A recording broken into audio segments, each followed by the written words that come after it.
பூஞ்சோலை மாணவர்கள் அனைவருக்கும் வணக்கம். 2024 குரூப் 2 ப்ரிலிம்ஸில் கேட்ட கொஸ்டின், சட்டப்பிரிவு 240 மூலம் தனக்கு வழங்கப்பட்ட அதிகாரத்தின்படி ஜனாதிபதி பிபி மண்டல் என்பவரை பிற்படுத்தப்பட்ட வகுப்பினருக்கான ஆணைய தலைவராக நியமித்தார்னு கொடுத்துருக்காங்க. கூற்றுல காரணத்தில் இவ்வாணையம் பின்தங்கிய நிலையை தீர்மானிக்க 11 குறிகாட்டிகளை உருவாக்கியதுன்னு கொடுத்துருக்காங்க. இதுக்கு ஆன்சர் ஏ தவறானது, ஆர் சரியானது.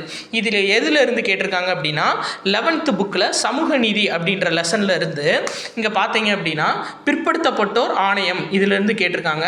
ஃபர்ஸ்ட் கூற்று ஏ 240 அப்படின்றது தப்பு. அது ஏன் அப்படின்னா 340 அப்படின்னு சொல்லிட்டு வரும். இன்னொன்று பாருங்க, இவ்வாணையம் பின்தங்கிய நிலையை தீர்மானிக்க 11 குறிகாட்டிகளை உருவாக்கியதுன்னு கொடுத்துருக்காங்க. அது கரெக்டாக அங்கே இருக்கு. சரிங்களா? இவ்வாணையம் 11 காரணங்களை அடிப்படையாக கொண்டது அப்படின்னு சொல்லி கேட்டிருக்காங்க.